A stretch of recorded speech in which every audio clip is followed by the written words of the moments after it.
Black Star Network is here. Hold no punches. I'm real revolutionary right now. Black power. Support this man, Black Media. He makes sure that our stories are told.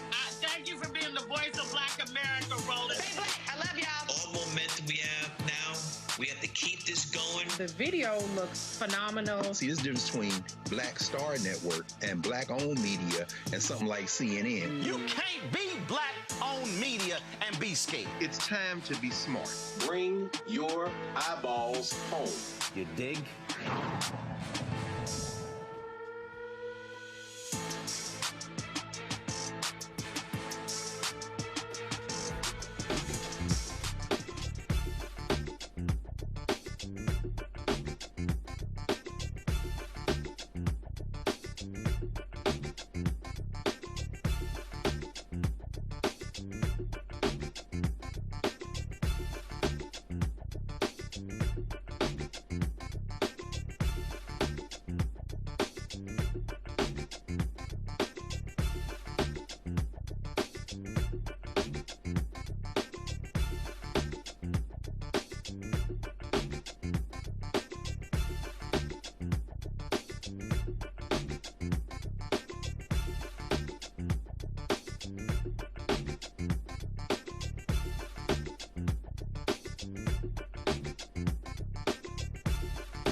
Today is Thursday, May 7, 2026. Coming up on Roland Martin Unfiltered, streaming live on the Black Star Network. The GOP's war on Black America continues. Tennessee Republican Governor Bill Lee signs into law the new map that wipes out the Black district in Memphis. We'll talk with a number of folks, including State Representative Justin Jones, who burned a Confederate flag in the state capitol. We have lots to talk about. We'll also talk with leaders in Alabama. Republicans are trying to do the same. What we're seeing is the rise of the Confederacy. Again, former LA Mayor Antonio Villaraigosa will be here to discuss his run for California governor. Also, we'll feature another candidate running for Georgia's Supreme Court. Lots to break down as we lay out this Republican war on Black America. Folks, it is time for us to be engaged. It's time for us to understand that this is a declaration of war on Black people. It's time to bring the funk. I'm Roland Martin Unfiltered on the Black Star Network. Let's go. He's got whatever the miss, he's on it. Whatever it is, he's got the scoop, the fact, the find. And when it breaks, he's right on time and it's rolling. Best believe he's knowing. Putting it down from sports to news to politics. With entertainment just for kicks, he's rolling. It's on go, y'all. It's Roland Martin, yeah. Rolling with Roland now. He's funk, he's fresh, he's real, the best, you know he's Roland Martin now.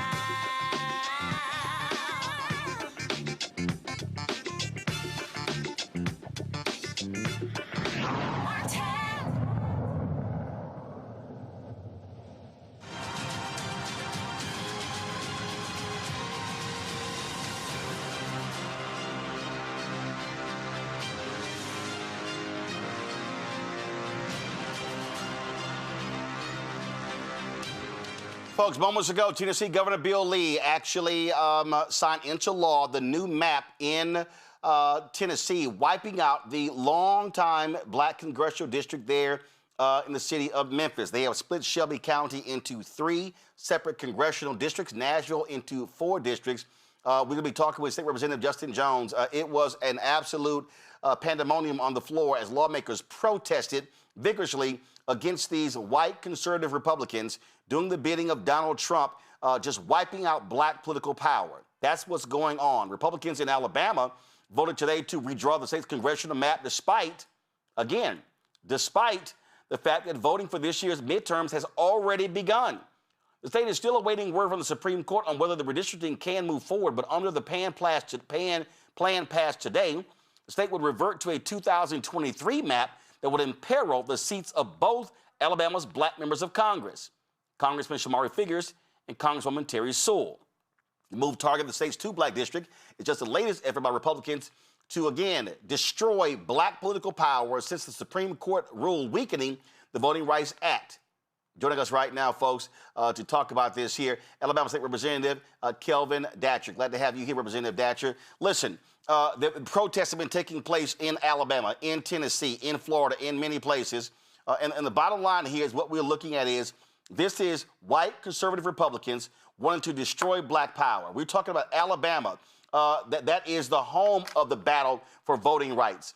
You think about Bloody Sunday. We talk about Selma. We think about what happened in Birmingham, also was called Birmingham. Black people shed blood for this right to vote and for representation. And these white conservative Republicans want to destroy all of that. This is absolutely the rise of the Confederacy 2.0. Well, Roland, I mean, pretty much you're encapsulated everything for us. Right now, we know that, while the immediate target is District 2, which Representative Shamari Figurs now occupies, the lieutenant governor and others have been just transparent. They've said, we want all 7 seats. They have said it. They have been intentional about communicating that to everyone else. This is not even, they're not even trying to hide their, throw a rock and hide their hands. This is their plan, their strategy to dilute Black voting power in the South. And they're, Alabama's ground zero for it and has been for a very long time. You perfectly captured what happened in the Alabama legislature. And so, we've got a couple days, we got 1 day left tomorrow, and they're going to force the repeal. That would be a what if kind of situation, because it only comes into the play if the Supreme Court grants an emergency injunction relieving the state of Alabama from an agreement they made to not challenge these districts until 2030. But they're going ahead with it anyway. The governor called us into special session on Friday. We had to be there on Monday. And, we've had hundreds, if not thousands of Alabamians showing up at the Alabama State Capitol to make their voices heard, to let them know this is not American. This is not democracy. And what is shameful here is that this same Supreme Court ruled to create the second second district. The same court. They did. And as a matter of fact, Justice Alito specifically said in the Louisiana versus Calais case that the Alabama ruling is not overturned. It is not overturned. Still, our governors called us in a special session so that these maps could be in place just in case the Supreme Court changes their mind from what they did just, less than a week ago. So it's really a kind of and it is abuse of power. It is an overreach by Republicans in this state to go after Black voting power. It is not a Republican on Democrat attack. It is an attack against Black voting power in the state of Alabama. And it's no different than what's happening in Tennessee. No, sir. And so, Alabama's been a testing ground for a very long time for everything from Project 2025 to other strategies that the far right has tried to employ across America. And it's sad because when you walk down the halls from my office to the chambers, you'll see pictures of every set of legislators that have represented the state of Alabama, the legislature. And so you'll see these pictures, and through the years, they got whiter and eventually got a few more women and eventually got a few more African Americans.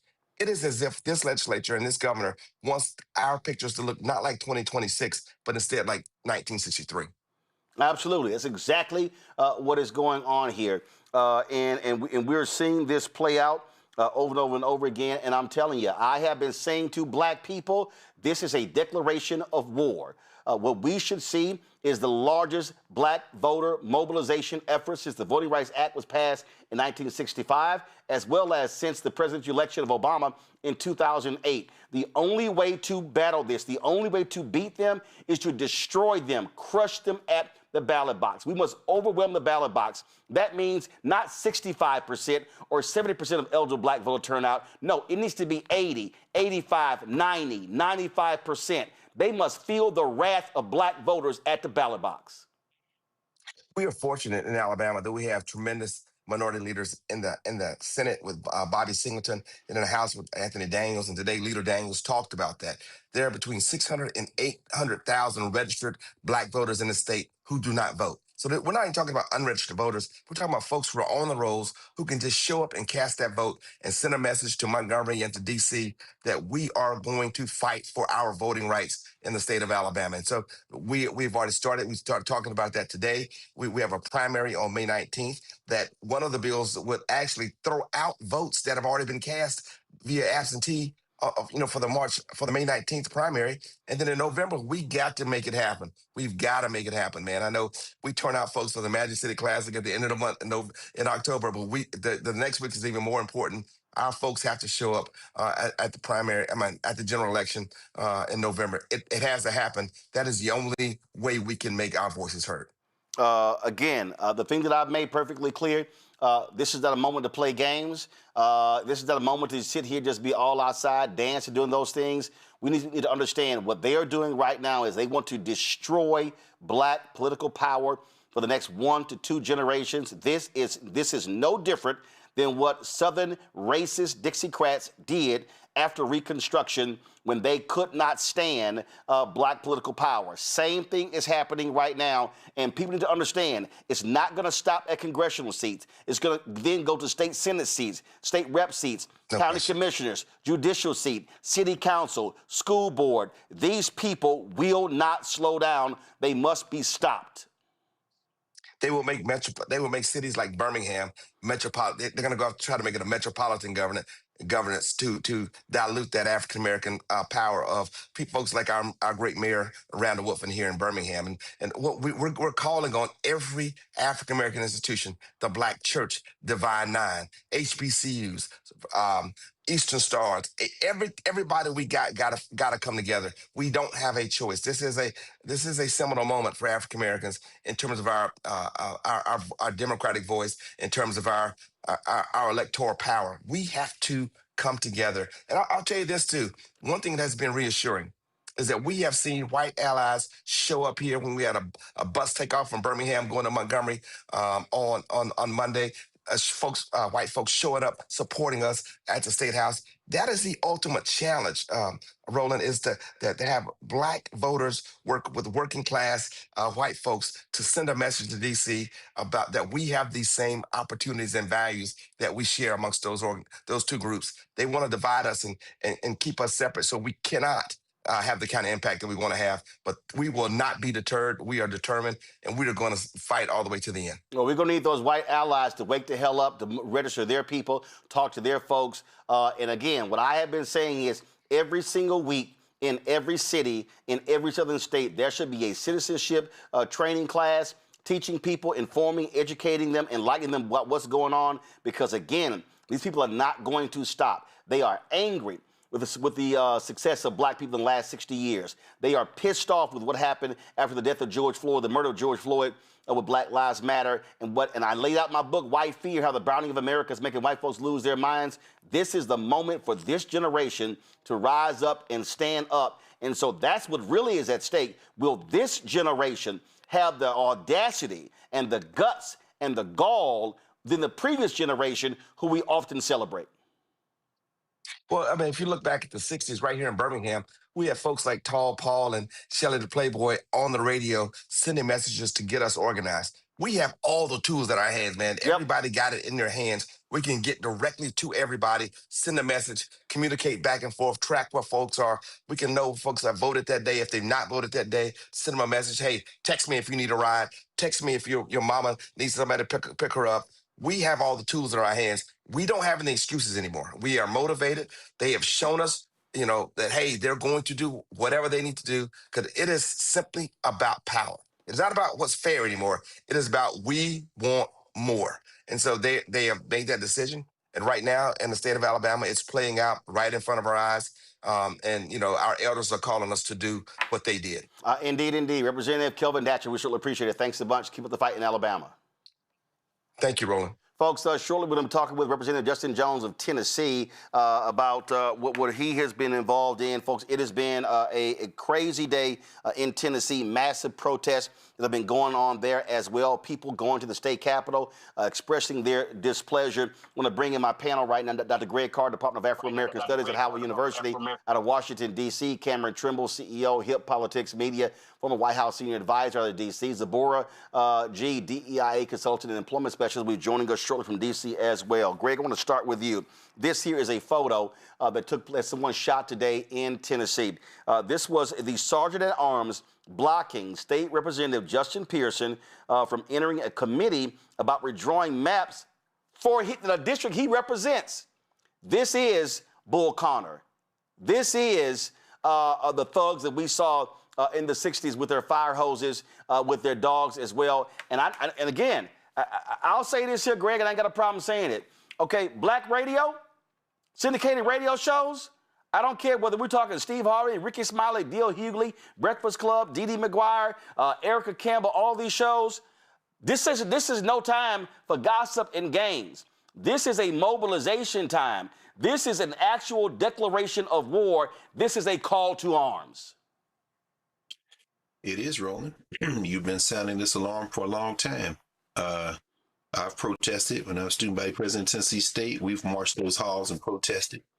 I respect, I admire that hillbilly who was blocking Representative Pearson. I embrace him because it's going to take that to wake us from our lethargy, from the decline in voter participation. And we will break their political backs when we get involved. What do you say all the time? When we vote our numbers, we win. Yep.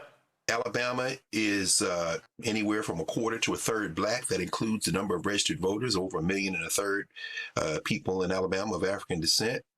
We don't need all the white people. We don't need a majority of the white people. We probably don't even need a third of the white people. If everybody gets off the bench and gets into the game, we will break the back of the white nationalist party in the state of Alabama, my mama's home state. And Representative Datcher is absolutely correct. We saw it happen in Nashville, my hometown. Yep. When they call it metropolitan, they put in the front of it, these hillbillies hate they hate state government and federal government until they're not in control. There's a very simple solution to this, and I'm actually very optimistic. You talked about Karl Rove. You know what Karl Rove said the other day about Louisiana, that black people should embrace it. I'm with him. Karl Rove's a white supremacist. He's also very bright, and he's also very devious, and I agree with him 100%. If we vote our numbers, these hillbillies would have dummy-mandered, because when you split up our districts, we've got to go somewhere. Yep. This is going to probably, it's also going to wake up the black elected officials who've gotten a little comfortable thinking that somehow how you look represents our interests. Yep. If you got a district where you've shoved 10 or 15% more black people in it, you got to talk to us if we show up and vote. So I think this is the beginning of a glorious moment in this country where we break the back of white supremacy by ignoring the idea that we somehow have the same objectives as these hillbillies. There are open enemies, and they're open enemies of our common humanity. There is no United States of America. There's white supremacy and its enemies. That's the redrawing of the map. I embrace it. I'm here for it, Roland.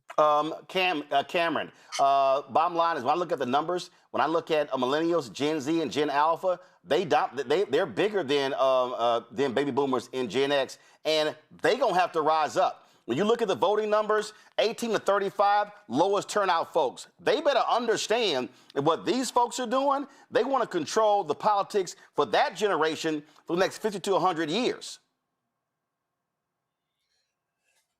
Yes, Roland, and this is a seminal time in our history, in our current, and in where we are currently with voting.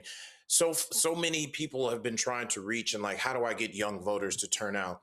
Well, first of all, as you mentioned, it's both millennial and Gen Z. Millennials are now in their mid-30s, so they're no longer young. They're having their own families. They're starting their job and their careers, and this is an opportunity for us to engage them daily. What gives me pause and what makes it, while we have a great opportunity, as Dr. Carr says, and we should embrace it, we are in a different time than the 60s and 70s. We've been satiated. It's been the mass distraction that is social media, that is pop culture, that is reality TV. So many different things are pulling us away from what's really right in front of us. And what I challenge, not just elected officials, but organizations with the parents and our grandparents and everyone's generation, is not to admonish this next generation, but to encourage educate, and mobilize. And whether you've got to convince them, whether you got to bribe them and say, hey, I'll help you out with one thing or another if I make sure you go out and register and make sure you go out and exercise your vote, or you drag them to the polls. Those numbers look good on paper, but we have to do a job across the board. I love what you said earlier about making sure we get some of this syndicated radio, make sure we're getting all of our content creators, talkers. People really need to be on this, because we are now in a place where our phones, all these different things that can distract us daily, can kind of lull us to sleep. And also, the last thing I would say is you're doing such a great job of talking about this every single day, but mass media has moved on from this. Mass media and mainstream media is consistently suppressing this conversation. So we can't look there to hope that, everybody just knows what's happening.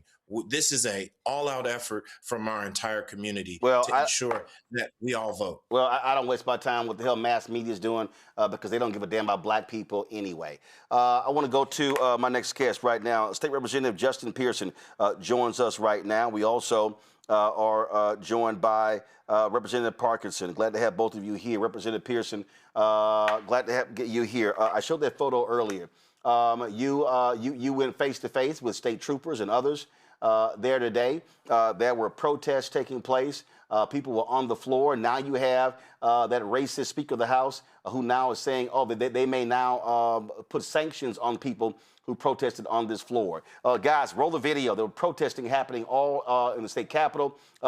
People were outside. People were making it clear. Also, Representative Pearson, this just saying the NAACP has already filed their lawsuit against Tennessee as a result of the actions of Governor Bill Lee signing this bill into law. Minutes. These maps are racist to Representative Pearson. Come on. Representative Pearson, go ahead. Yeah, what we're dealing with right now is white supremacy at its zenith. They are literally rigging and stealing elections and stealing congressional seats because they cannot win otherwise at the behest of the president after the Calif decision of the Supreme Court. And he decided to tell our governor and a lady who's running for governor that they need to steal our only majority black district in the entire state, which is in Memphis and Shelby County, where I currently serve as a state representative and where I'm also running to serve in the U.S. Congress for District 9. These things are not incidental or accidental. They've been building up to it over a long period of time, whether it be Shelby County v. Holder, where they gutted Section 5 of the Voting Rights Act, to now gutting Section 2, where we were able to use the courts as a way to ensure that our representation, our voices weren't being taken away systematically. And now, surgically, they have cut our district into 3, proportionally, nearly to the percentage of 33% of black folks in each of those districts, in order to dilute our voice, to dilute our vote, and to take away our political power. And you mentioned this, but over the next several months and couple of years, we are going to see the largest purge of black people in elected office since the end of Reconstruction. Because right now, they're coming for congressional districts, but next they will be coming for our state house seats and our state senate seats. And let me talk particularly about the South here.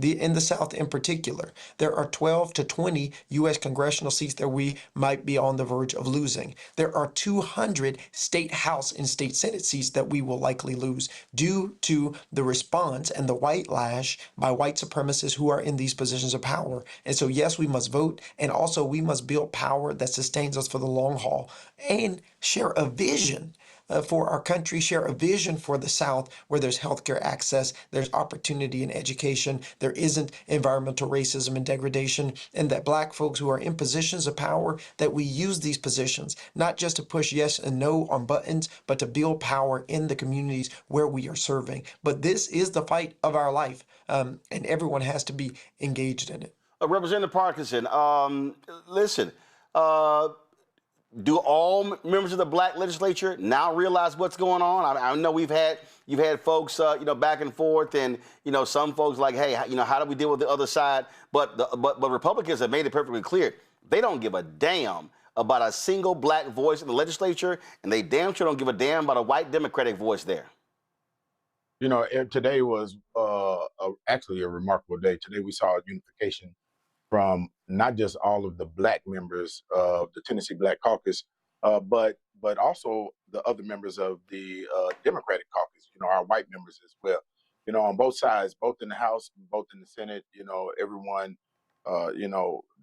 did their thing and did it to the max and really, really showed out and showed a force of unity that I hadn't seen in a long time. All right, so what's next? I mean, listen, I think, frankly, you can't take it lying down. I think it has to be maximum pressure and shut the state capitol down. I mean, to a grinding halt. It cannot be, from this point forth, it cannot be business as usual in the state capitol of Tennessee. I agree. That's exactly right. Are you going to say no to my No. Parkinson, you go first. I got another question for Pearson. Go ahead. Okay. Yeah, I agree with you. I think what we're seeing is these white folks have deployed the nuclear option. And I think what we're seeing also is the response to the ever-changing landscape of America and the desperation that is coming from these individuals to keep themselves in power. And so it is almost like you putting a cat in a corner when you're trying to give a cat a bath and they're scratching and clawing, to get away from you. And I think that is what we're seeing. And just as they pulled the nuclear option, it is important for us to pull the nuclear option as well. And that's why today I mentioned and talked about succeeding, we need to start having that conversation about secession from the state of Tennessee. We are in an abusive relationship with the state of Tennessee when it comes to Memphis, Tennessee. And so how long do we stay in that abusive relationship before we get the hell out of it? And I think that there should be some real conversation and some real resources that are put forth so that we can start having, some type of strategy or plan to get our asses out of this abusive relationship with these white folks. Representative Pearson, you, of course, were challenging Congressman Steve Cohen for that seat that's there in Memphis. Now, with this action here, that wipes it out. Are you now recalibrating? Are you now looking at one of those? Shelby County is now split into 3 districts. Are you now looking at running for one of those 3? So first of all, we are definitely still running for Congress. We are really grateful to the NAACP, Kristen Clark and Derek Johnson there for the emergency lawsuit that they filed. But I also am going to be filing a lawsuit pretty soon here once the governor signs this paper as a plaintiff, because this is unfair. We've spent millions of dollars into this race to serve District 9 in the way it was constructed. And our constituents of 750,000 people had an anticipation of what was going to be on their ballot, and that was taken from them. So we're going to fight tooth and nail for the district to remain the way that it is. And also, I'm still running for Congress, and we're going to make sure that the issues of economic opportunity, making sure we expand access to health care, make sure that we invest in our veterans, protect our environment and the gun violence epidemic, become and still remain the top issues across the state of Tennessee. Whether you're in a rural area, whether you're in a suburban area, whether you're in a more urban area, those are the things that people want. They want a life that's more affordable. They want more access to opportunity, and they're tired of billionaires stealing from working class people. Well, I think it's time for black football players to tell University of Tennessee, thanks, but no thanks. I mean, this is where everything is on the table. And if it is business as usual, Representative Pearson, these folks are going to continue to screw us. These white lawmakers in Tennessee must feel the pain. They must feel the economic pain. And the people who stand with them must feel the economic pain as well. It was Dr. King who gave that sermon on April 3rd, 1968. At Mason Temple in Memphis, talking about the need to redistribute the pain, having economic withdrawal, and so it's abundantly clear what they're doing. They do not care. And so they are going to do whatever they want to do. And if we are responding like it's business as usual, well, then that's basically consent. And this is also where I keep saying, every week in every city in Tennessee, there should be citizenship training classes taking place. There should be mass voter mobilization taking place, because the only way to stop these people is to crush them at the ballot box. Representative Pearson, you first.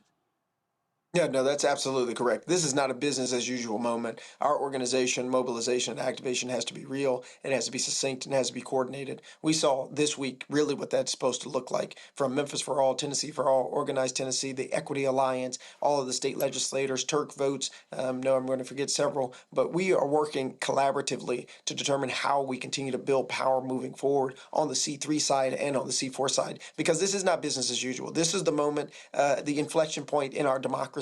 And if we don't build power, if we don't register voters, but also if we don't turn voters out, because we always register people, but we have to make sure they actually get to the polls, then we are going to continue to see our vote be taken for granted and not have the effect that we needed to have at the state level, at the local level in these mayoral races. And I do also agree that for we who are currently serving in these positions, we can't go into session thinking the same way we thought in the past. I think there has been way too much capitulation, way too much silence, way too much, aiming for bipartisanship, when in effect, what we have ended up doing is giving away our leverage to fight against some of these racist attacks in our community and on our communities. And so, yeah, this is not business as usual. We got to help also our brothers, sisters, and siblings in Mississippi, Alabama, all the other places where we're likely to see this happen. And we have one of our senator sisters standing on her desk holding an entire sheet that said, no Jim Crow 2.0, every senator protesting in the front of the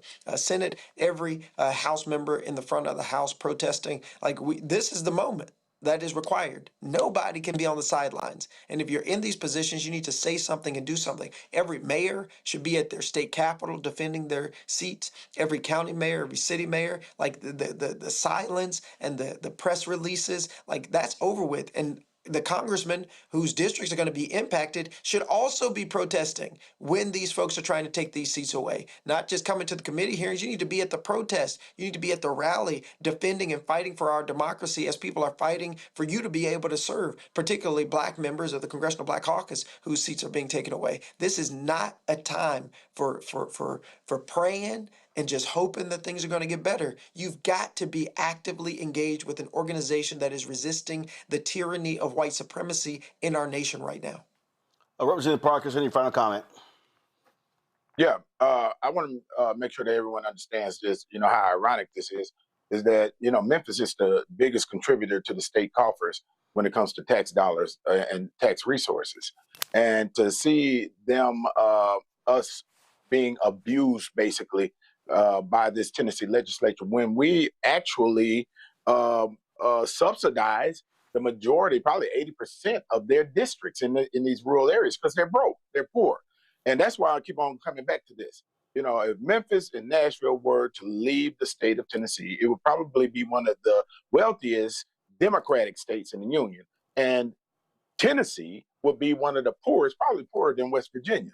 And so I'm saying this, we should move in that nuclear option also, understanding our position in the state and how much money we generate for the state. And we should use that economic leverage to ensure that we are treated properly. I agree with my colleague, Justin Pearson, that everybody should be involved, but we need everybody in their gift in different places in the movement. Everyone is not going to be on the lines protesting. Some people will be strategizing. Some people will be fundraising. Some people will be contributing funds, and so we need to utilize and leverage everyone in the capacity that we are able to utilize them in.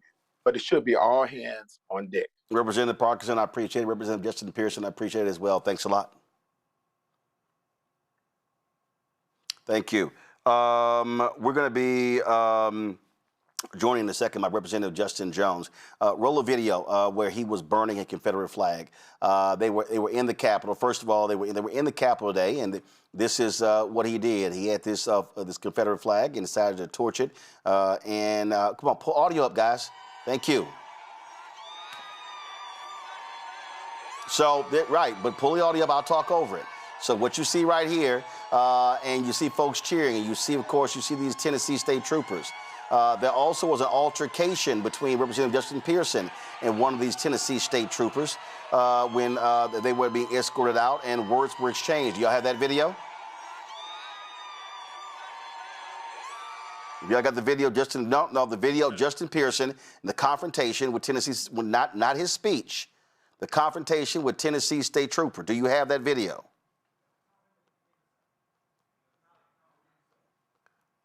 All right, so again, folks, you had protests that were going on. This right here, y'all, is some of the video right here. Go to my iPad. Come on.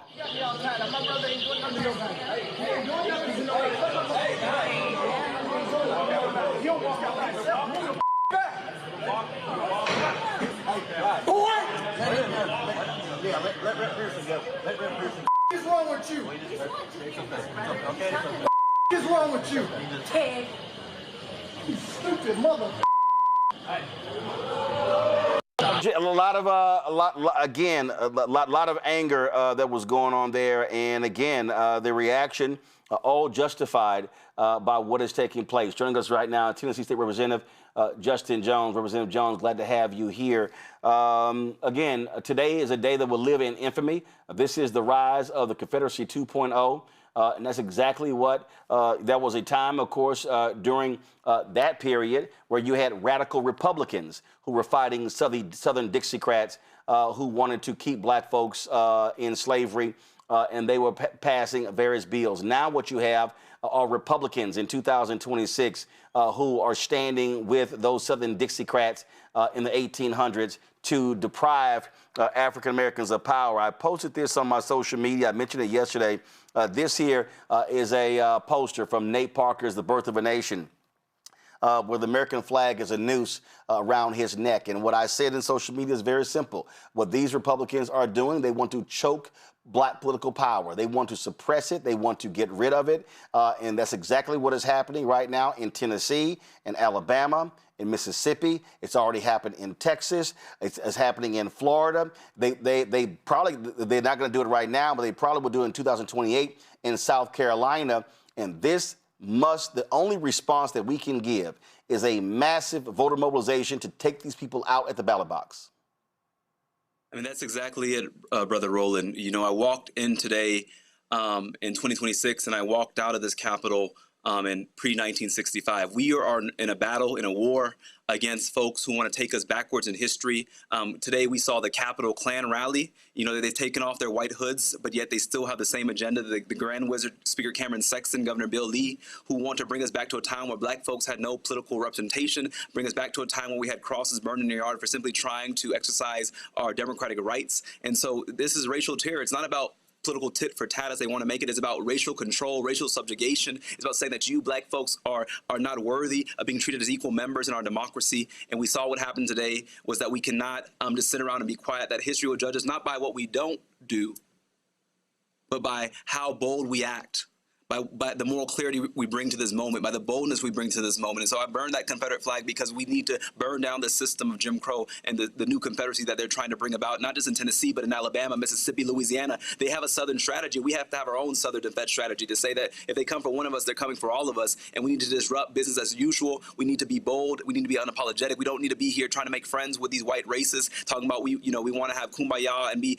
decorum. They didn't have decorum today when they spit on the graves of our martyrs like Jimmy Lee Jackson, and our martyrs like those three young men, Andrew Cheney Goodman, who were killed during Freedom Summer. They didn't have any decorum when they were spitting on the graves of those who endured days in jail cells and nights of bomb threats trying to register to vote and spit on the Voting Rights Act, the crown jewel of the civil rights movement. So why would we have decorum when this white supremacist rally was telling all of us that we're basically the N-word in Tennessee and that we don't have any rights that the white man has to respect? That's what they told us today.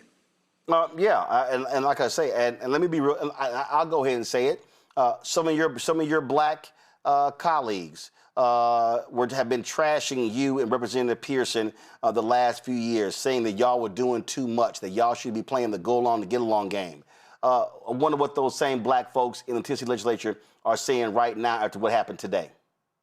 I mean, it's interesting that people played political games with folks who looked them in their face today and said, you don't deserve representation. You know, these same folks who they call friend came to the Capitol today and took away the voice of the only black majority district in the state. And so now we must recognize with moral clarity that we must not confuse proximity to power, getting invited to the governor's house, getting invited to go play golf with these Republicans, with actually building power for our communities. You know, even with the strategy that we saw during this special session, there was some timidity. But I think what we must lean into is we must lean into the reality that we are in a battle, that our children are going to look at how we fight in this moment, and we have to fight. You know, I think so many people are going to wake up one day and say, how do we end up in a system? You know, it's not new for us. Between the end of the 1800s and the 1960s, there were no black representatives in the South.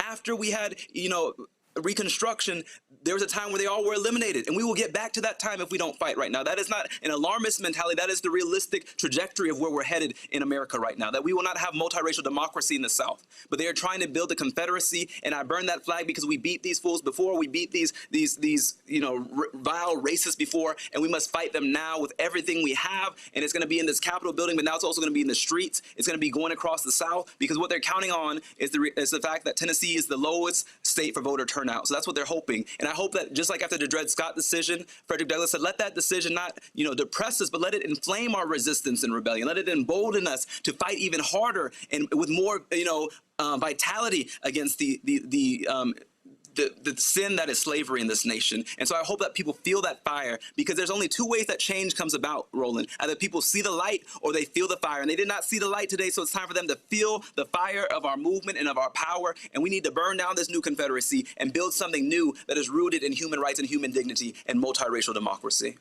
There's a lot to work to do, and a bottom line is, I've said it point blank, this is a war. They have declared war. And we must respond accordingly to this.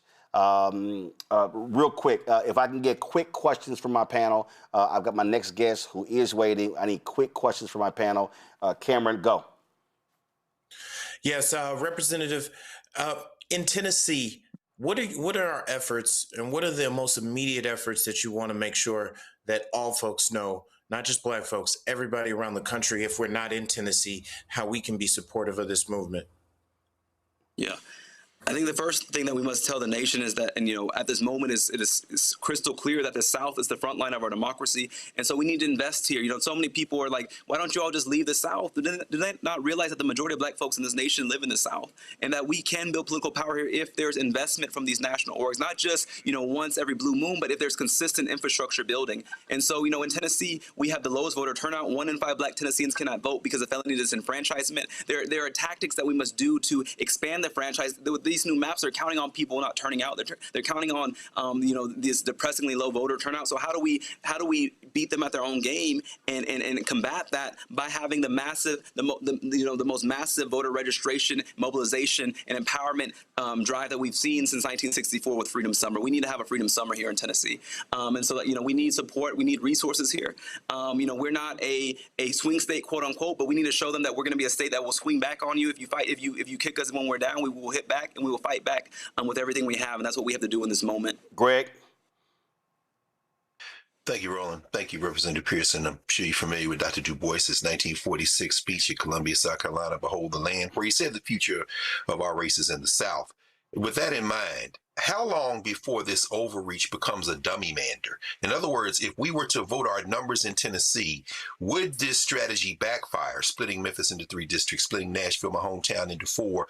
If we turned out in those gerrymandered districts, in your estimation, what would happen in terms of the political contests in those gerrymandered districts if we voted our numbers?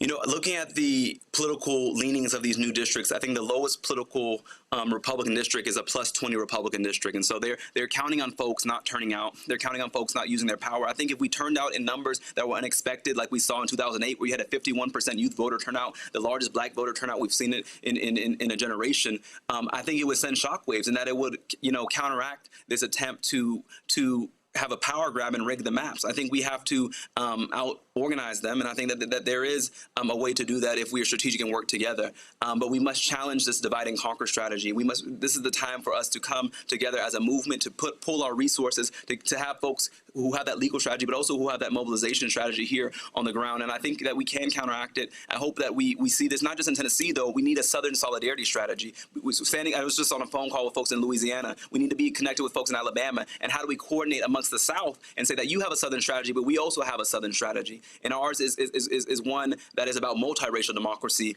and about challenging the terror of white supremacy. And so I think that's what we have to look at doing, and it's going to have to be multi-generational too. We have amazing elders who've been in this work. I was just been in touch with Ms. Diane Nash, one of my elders, and we need to have this intergenerational conversation about what we do in this moment and how do we pull together that wisdom with the urgency and the energy that some of these newer groups are bringing in this moment. Representative Justin Jones, I certainly appreciate it. Thanks a lot. Thank you, brother. All right, folks, let's talk about what's happening in California. They have a gubernatorial race taking place there.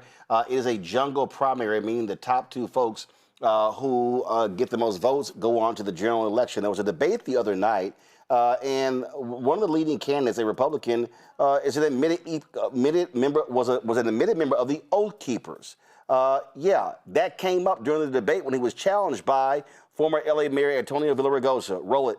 My hand, sorry, change. You're an Oath Keeper. We all know that. And I'm very proud of it. No, well, you should. I'm very proud of it. And guess what? You're going to swear an oath, and you swore an oath. You should know what you were swearing and be proud of defending it. I don't think an Oath Keeper is qualified to be governor. I don't think you know what an Oath Keeper is. Let me answer the question. I said, if an undocumented person committed murder, they should be held accountable. They should go to jail. And you keep on saying that sanctuary prevents violent criminals from being turned over. I said it prevents criminals. Fact, as I said earlier. I said it prevents criminals. Don't lie for me. In fact, as I said earlier, thousands have been turned over since 2019. Obviously not enough. Steve Hilton, let me be clear.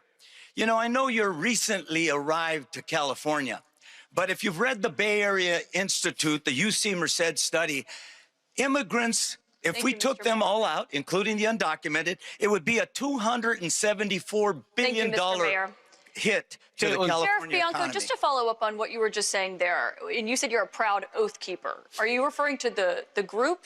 I've sworn an oath 3 times to defend my Constitution. Taking an oath as yes, your and job. everybody that wants to, like, again, lie and emotionally get all spun up about the Oath Keeper organization, I just would, before you do that, and I know none of you have, I want you to go read the mission statement of the Oath Keeper mission statement and the ACLU. I saw them on CNN attacking the Capitol. And the ACLU. I saw a politician molesting kids. Does that mean you molest kids?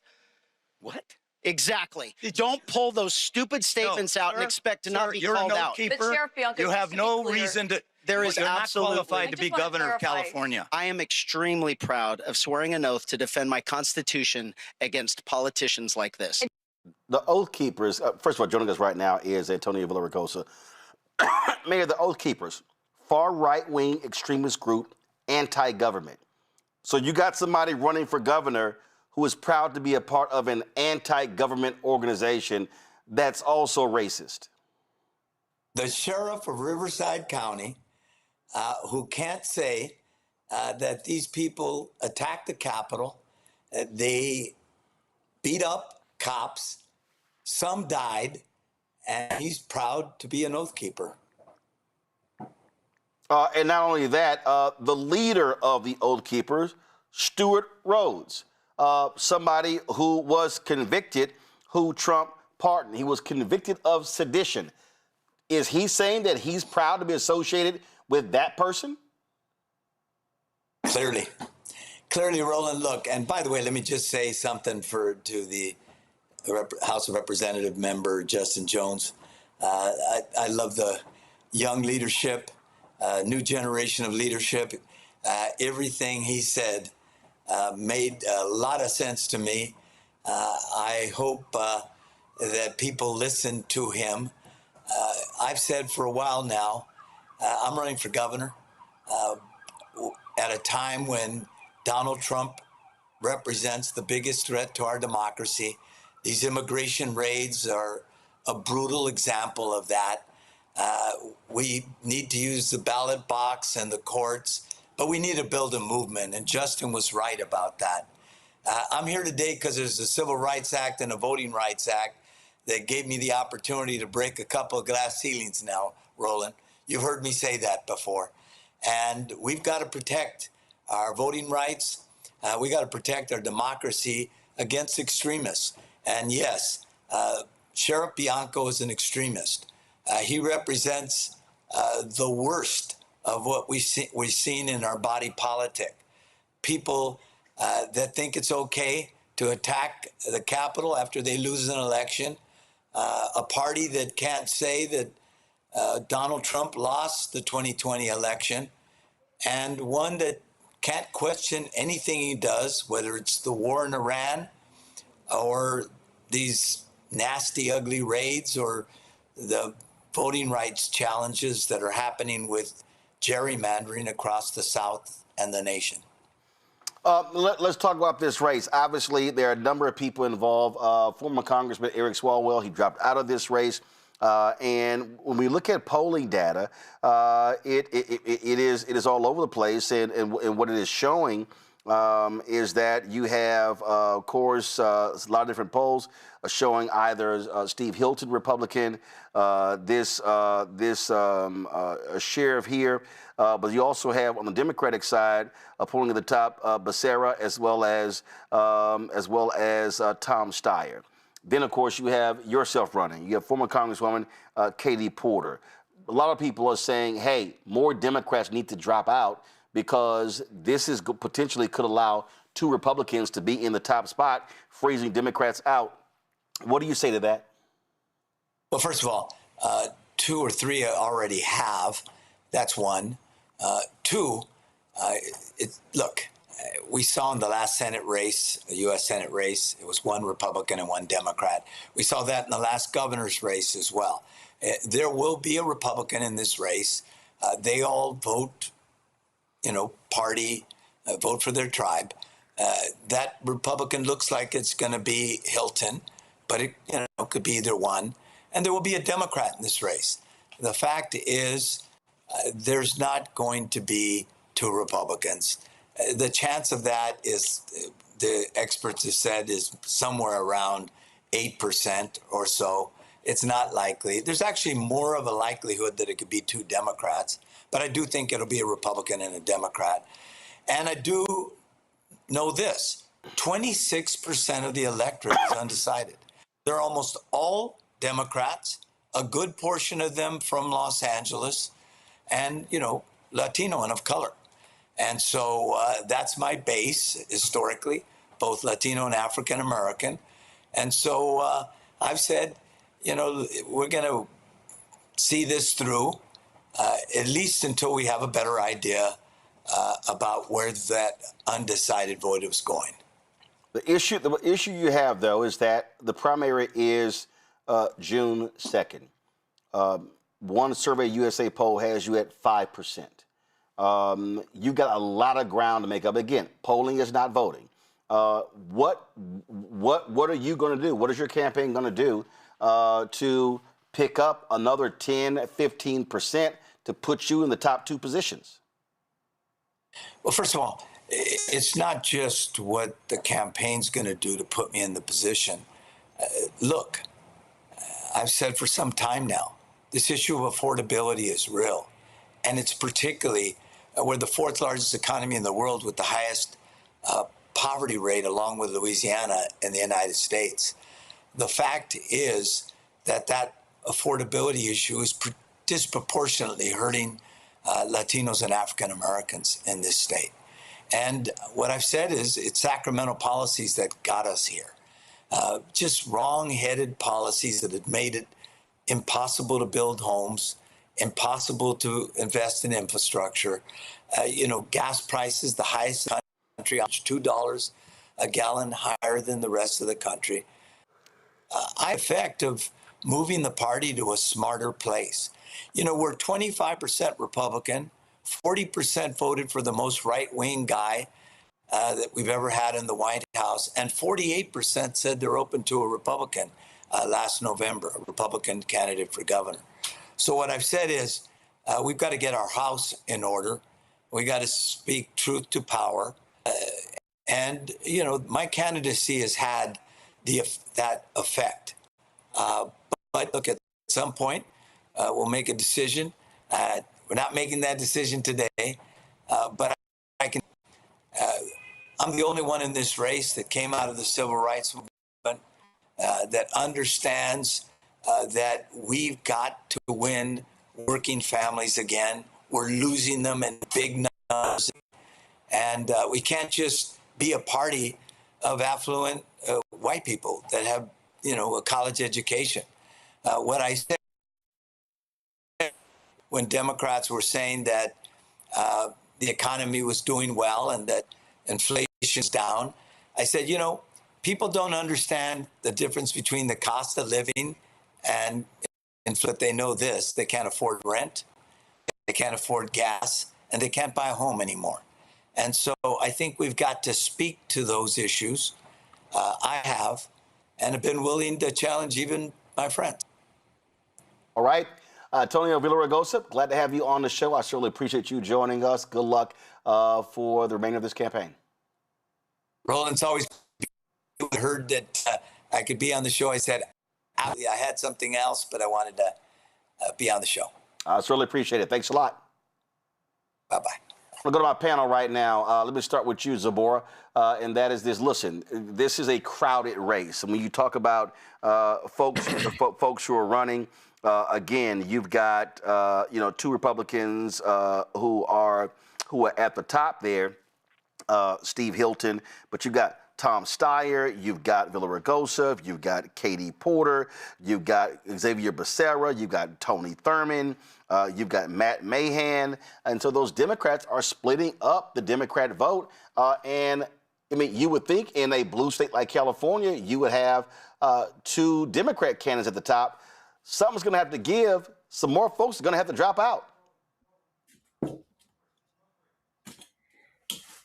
of these different Democrats is splitting the vote, and they're not thinking about the needs of the community.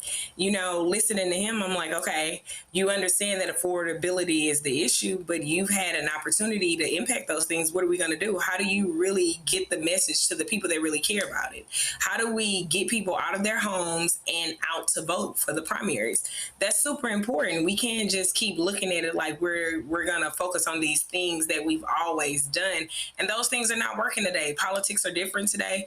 People are young, people have families, people are trying to survive, and you have to think about what are their needs and how do we really meet their needs and get them out from their homes to vote. And if they're not educated, or if you're not coming into the communities and really showing what's the real plan, we've heard enough talk from the politicians. We have enough of you doing the political thing, and y'all can't even agree as a party, like who needs to drop out and who should stay, so that we can really make this successful. It's like we can't be arrogant and think just because this is a Democratic place that you're going to win anyway. No, these are people with real needs. Affordability is an issue. However, my everyday life, how I get to work, how I take care of my family, those things are important to me. And if your policies are not matching that, I don't know where we stand if you have all these people running and they are kind of going at each other instead of really coming together and coming up with a plan that really impacts the people in the community. Greg, look, there's a lot of candidates also running on the Democratic side for governor of Georgia. But in California, it's different. It's a jungle primary. And yeah, I think over the next couple of weeks, it's going to be some folks going to make a serious decision whether they continue. Bottom line is this here. If you're polling below 10%, you have no shot being in the top. It's going to be difficult for Villaraigosa, for Mahan, even Katie Porter. Listen, she was leading this race until that video of her yelling at a staffer came out. She's still trying to rebound from that. And you got a lot of Democrats who are moving towards Xavier Becerra, the former Secretary of Health and Human Services under President Joe Biden. Yes, sir. And I think Becerra is the Democratic frontrunner. Probably will be one of the two people. We'll see if the billionaire Steyer can buy his way into the top two. We know what happens near the end. This is when we're seeing it here in the District of Columbia with the flood of advertisements for the mayor's race here in the district. The bombardment will now come. The White Nationalist Party has its Representative Hilton, a Fox News commentator, which is, of course, qualifies him for the racists in California who will turn out. The objective is to keep him out of the top two. Certainly, Mayor Villaraigosa would be a solid choice. As you say, he unless something really untoward happens, he's not going to be in the top two. As far as I've seen in terms of the polls I've looked at, doesn't look like anybody's cracking a fifth of the people polled, some 18 to 20% for front runners. Although, as you say, we've seen this with Secretary Becerra. He has now begun to perhaps surge over 20%, as high as 24% in some pieces I've seen. But finally, the implosion of the Katie Porter polling numbers speaks to a very difficult thing that we have to wrestle with in this country. And that is the vapid decision-making process for too many voters in this country. Yelling at staffers, sure, that's an issue.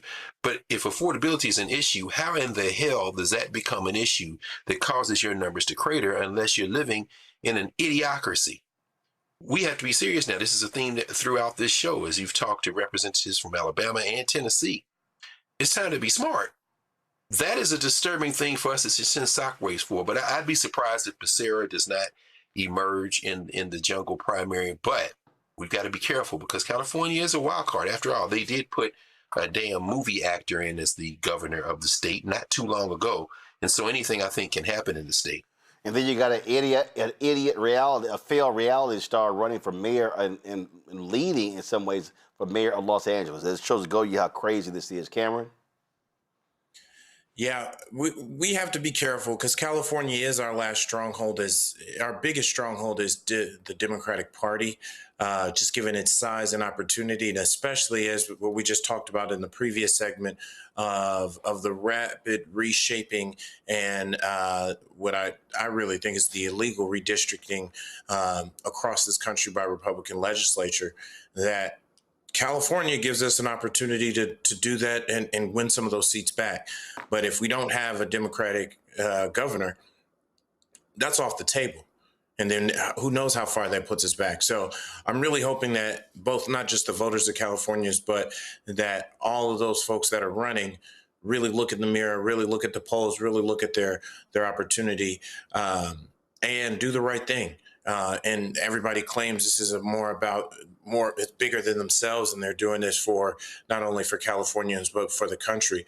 Then some of those folks do need to drop out, and also need to be asked, what is their plan to utilize California, and if they're going to be able to redraw those maps in California? Folks, got to go to a break. We come back. We're going to show you what Representative Justin Pearson had to say today on the floor of the House in Tennessee. We'll show you more of that. Also, at the bottom of the hour, we'll talk with a candidate who is running for one of 2 Supreme Court seats in Georgia.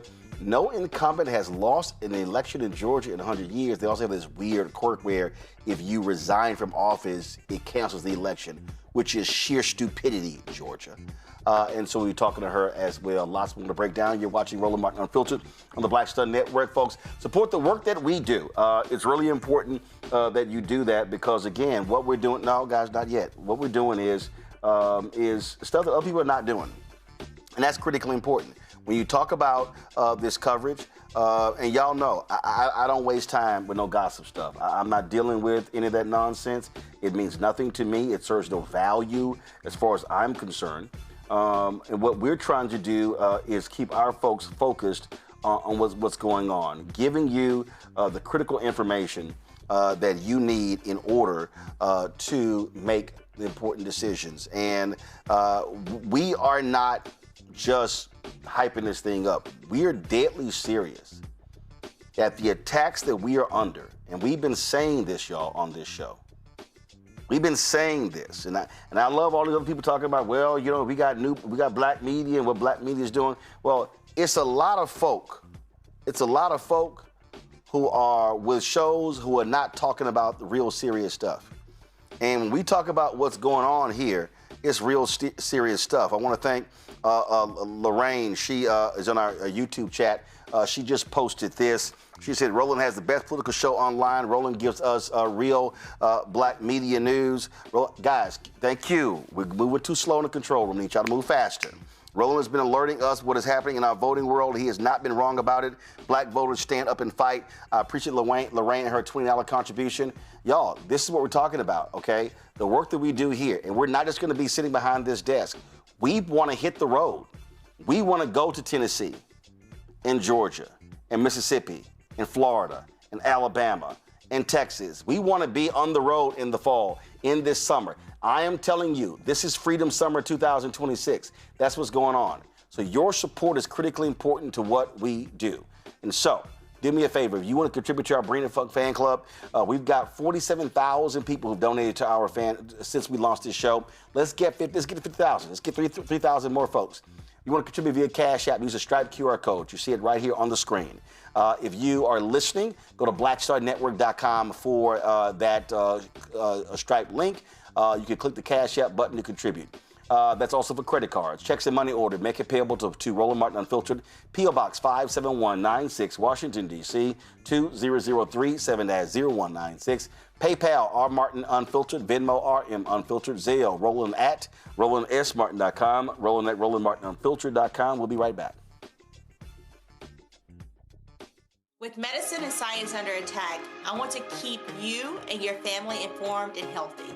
I'm Dr. Ebony Hilton, and I knew at the age of 8 that I wanted to be a doctor. So I studied hard and became the first African-American female anesthesiologist hired at the Medical University of South Carolina since its opening in 1824. And I always say I was made into a doctor, but I was born to be a mom. And as a new mom, wife, sister, daughter, and friend, I understand how frightening a medical crisis can be. I care for individuals on some of the worst days of their lives, and it's my mission to provide you with a safe space to gain clarity on issues affecting your mind, body, and soul.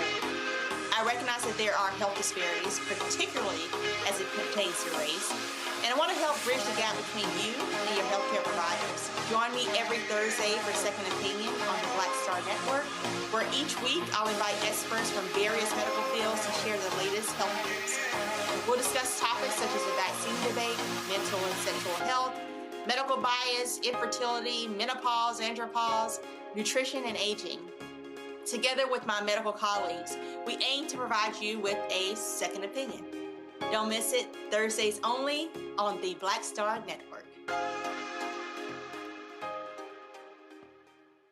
This is Bill Duke, and you're watching the Black Star Network.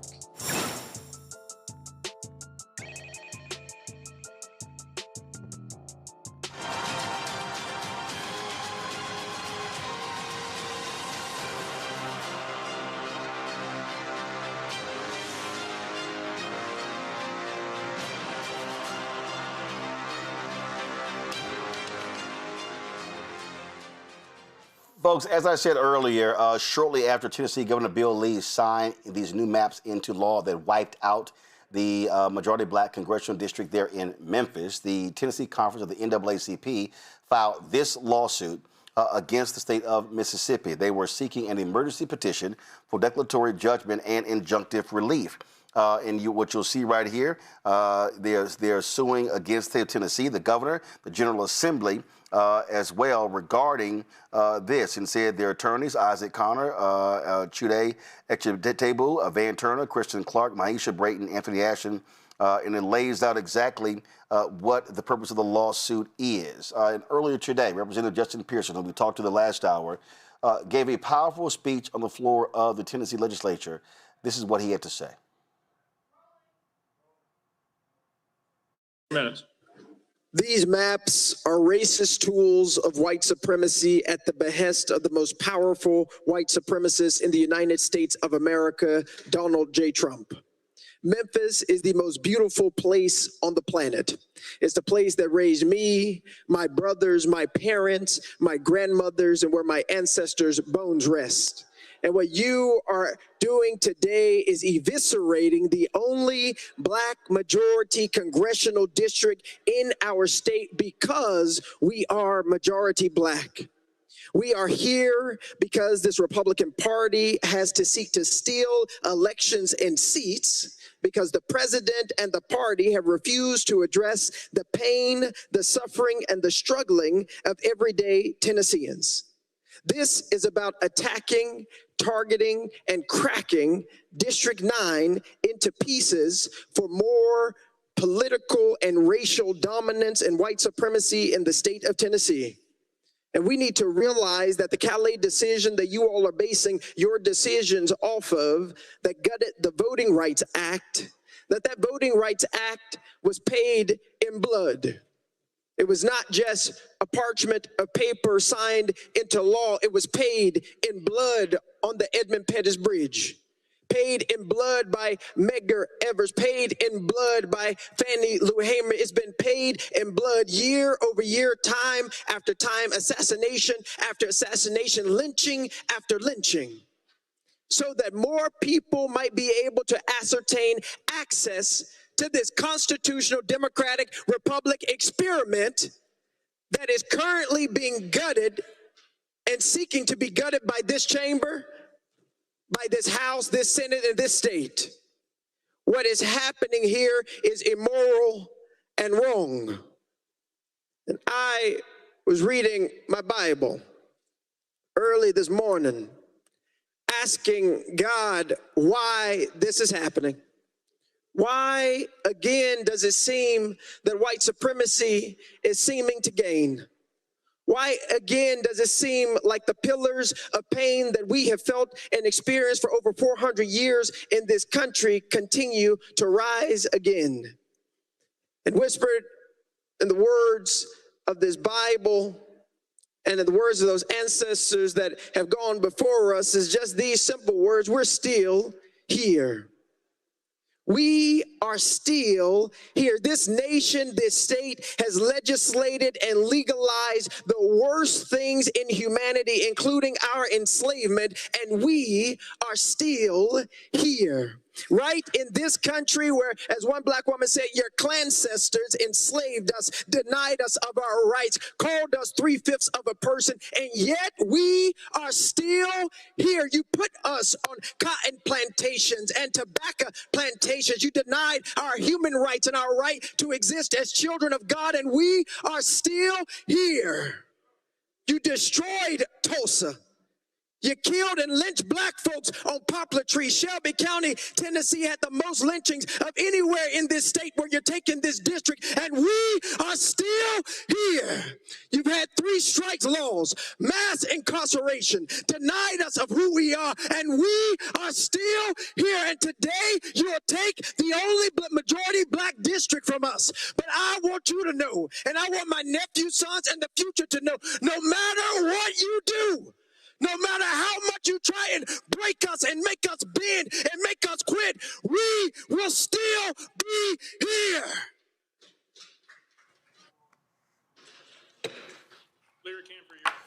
Zabor, this is how shameful they are. In addition to passing these maps, they've also removed a state requirement for election commissioners to tell voters when polling places have changed when new lines are redrawn.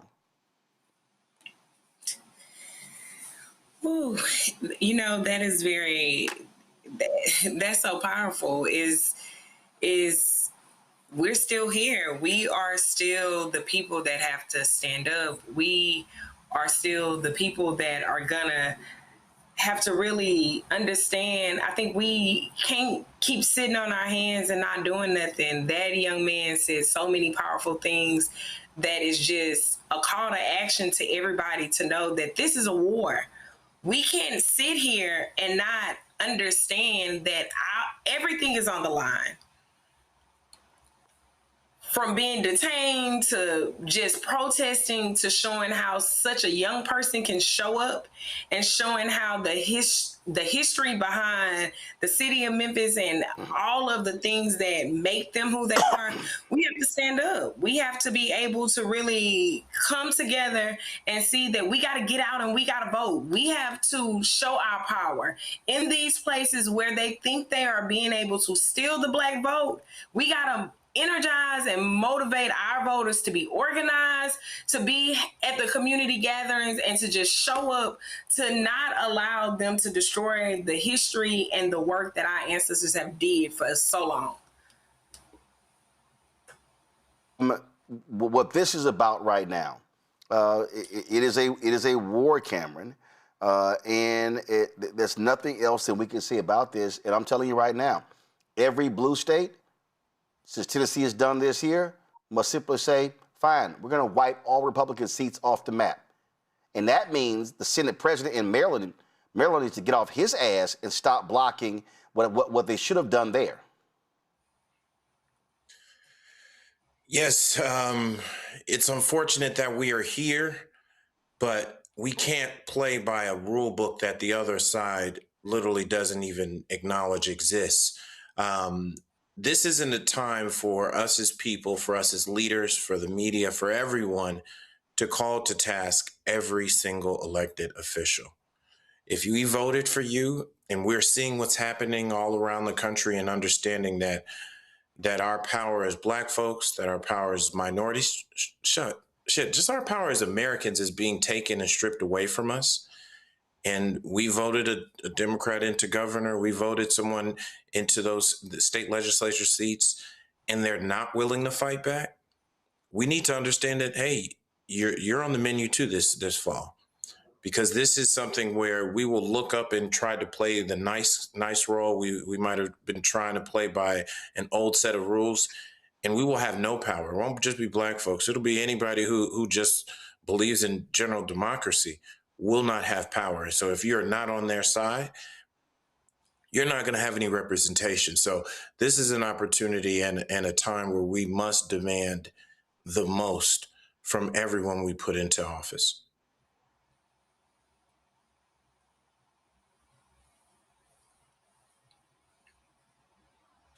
This is the coward, Maryland Senate President Bill Ferguson.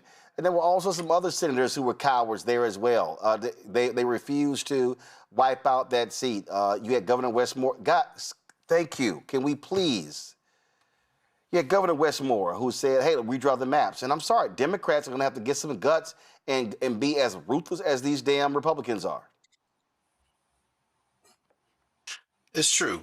Bill Ferguson, I don't know a whole lot about him. I know his top campaign donors, if you look at Open Secrets, the top donor says NA to the tune of about $20,000. And right after that is MedStar. I don't know if this is the people who own him in terms of his donor base. I don't know that if he's just a soft white nationalist or because it's Baltimore City, of course, or it could very well be with that 7-1 majority. He thinks that a complete sweep would lead to a potential dummy mander. I mean, it could be some combination of the three. But one thing's for sure, the reason, as you say, the stupid, what appears on its face as stupid, the idea that you shift these precincts and don't tell people, has in fact been enshrined in current Supreme Court jurisprudence by the white nationalist majority on the Supreme Court in the 2021 Brnovich versus DNC case in Arizona, which, of course, as you remember and talked about at the time, the idea that if you show up at the wrong precinct, they give you a provisional ballot and they don't have to count it. This is what Alito, a purebred racist, and his little racist crew, John Roberts and others, John Roberts, of course, who has had a kind of almost erotic desire to overturn the idea of one person, one vote, had backed in the Brnovich case. So this is all part of a strategic plan. And that leads me to really the observation I want to make, as we heard a very moving testimony there by Representative Pearson. That type of energy has to be supported, has to be surrounded by, has to in fact be led by some very strategic and necessary, as Representative Jones said, coordinated effort. This is a war, but one side not only has people, they have a military intelligence division, they have a coordinated effort. The other side has feeling, emotion, some trying to attempt to generate some data, but it's not coordinated. So that Brnovich decision from 2021, absolutely. If you don't understand how ALEC works, if you don't understand how these donor-based billionaire think tanks work, then you don't know that they are all coordinated. So what's going on in Tennessee has already been vetted, gamed out, everything from the federal government down. It isn't just Project 2025. That little nasty racist piece of work, Russell Vogt, is never stopped working, and they're all coordinated. You can't beat them with an appeal to emotion in a speech. It's necessary to generate enthusiasm and support, but we need the NAACP, we need Black Futures Lab, we need everybody to coordinate efforts, and then we need them to come to the Black Star Network and help people understand in translatable action how this coordinated effort must now translate into action. Otherwise, those speeches get us amped, and then we go and turn on the game to see whether Victor Wembanyama can win his first chip. We got to stop that, but it's going to require us getting our coordinated intelligence game together in this war, because appeals to emotion leave us exhausted at the end of the day, and while they're important, they are not sufficient when you don't have a plan. And Greg, then we've got this idiot, Chief Justice John Roberts, who does an interview saying that the Supreme Court is not political. And he says Supreme Court justices are not political actors. And I think at a very basic level, people think we're making policy decisions. We're saying we think this is how things should be as opposed to what the law provides.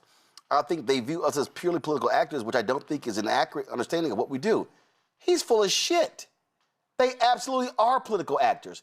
Just last week, Clarence Thomas complained about in RIP progressives.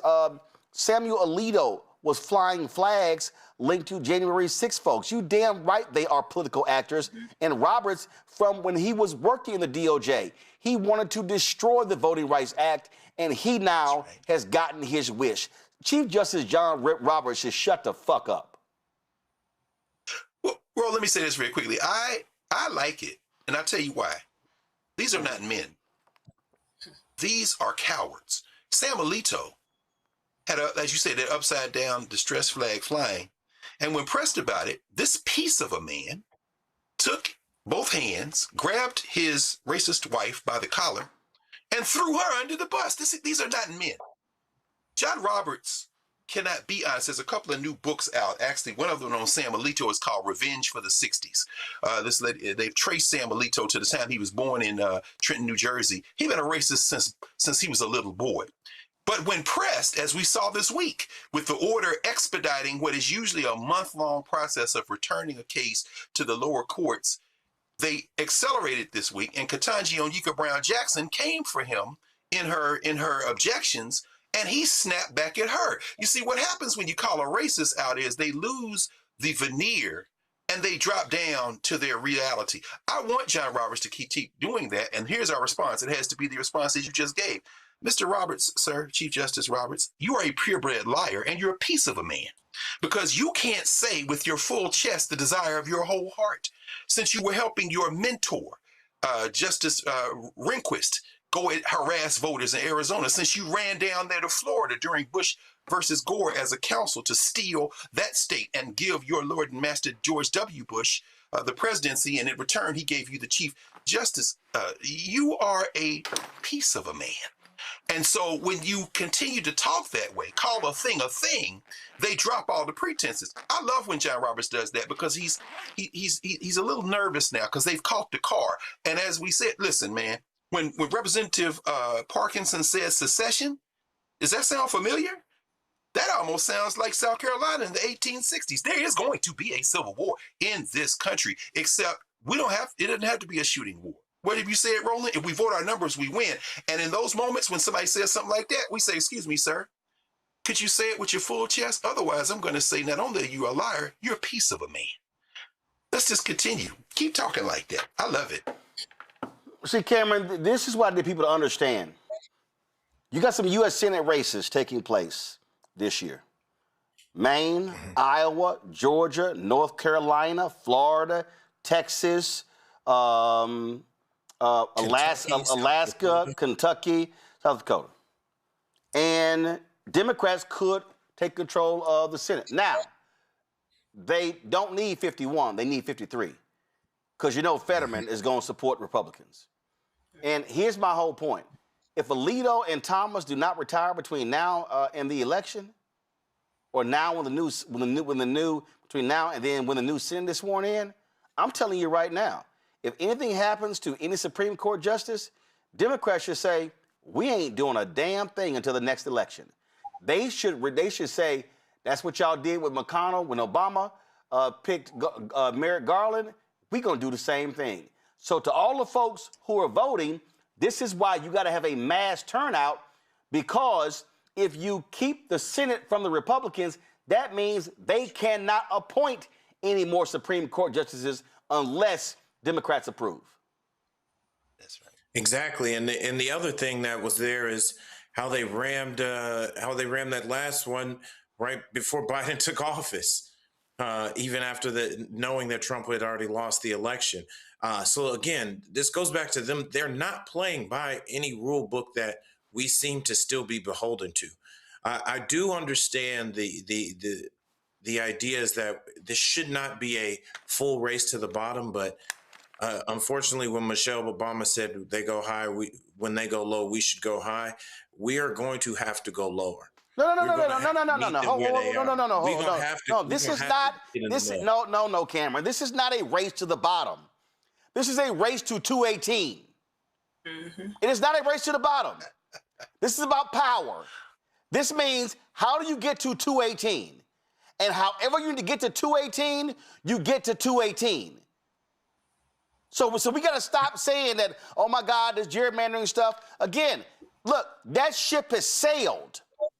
They have made it clear. They want to cement a Republican majority. They want as many Republican House members as possible. This is about stopping them. You're right. And I think the Senate is our best play. I think the fact that they think they're just going to win the Senate, and we don't realize, like, we need to make sure we're educating voters and let them know that no matter what's going on with this redistricting, we still have the power to win these seats. We need to be overly investing, and this is me speaking to the donor class. This is me speaking to grassroots fundraisers. This is me speaking to those like, hey, if there's no Senate election in your state, you need to know can I drive down to Mississippi, Kentucky, South Dakota? Can I get over to some of these, North Carolina? Can I get to these states in Georgia to ensure that can I get up to Maine? Yep.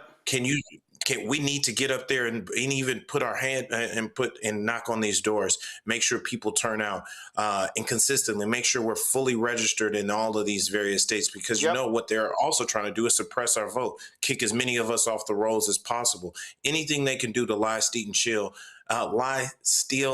and cheat their way to these to hopefully win. But to your point, yes, this is about 218. This is about getting to 53 in the U.S. Senate. Zabor? Definitely. At this stage in the game, we have to think about how these things are impacting our regular people. We need to make sure that we are getting on the ground. We need to listen to our young Democrats in these communities that are already on the ground. Too many times when we are working at voting polls and trying to work these elections, they're not listening to the people that are in these communities. You can't keep doing it the way you've did it in the past. You can't keep listening to these individuals that are in Democratic parties that are really upholding white supremacy standards just like the Republicans. We need to get our people in position so that we can have the votes. This is late stage capitalism, and they are worried about the money. Like, we need to hit them where it hurt. Make sure our economic power is being enforced, our voting power is being enforced, and our voices are not silent. We can't just keep acting like that Supreme Court is stacked against everyone's human rights. It's political. It's no way that you can't say it's not in alignment with a political party. Everything about that Supreme Court and the decisions that they're making and how they're impacting women's rights, Black American rights, immigrant rights, and our national security. America is looking like a joke internationally. We got to do something. We got to hold these people accountable. And I watched firsthand during the Kamala Harris campaign being actively involved, and they are not listening to people that are working these elections during primaries on what to do. You're not going into the communities that will vote.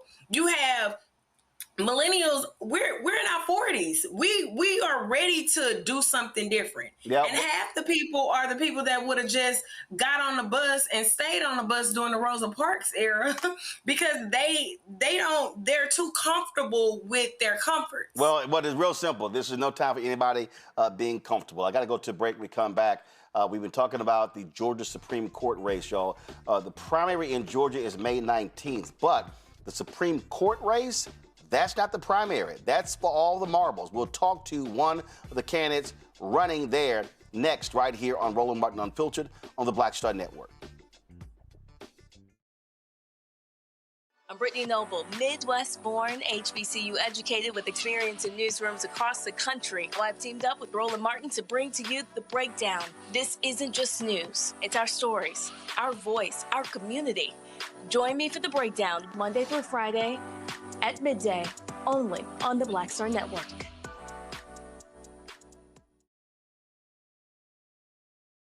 Hey, I'm TD Jakes, and you are watching the Black Star Network.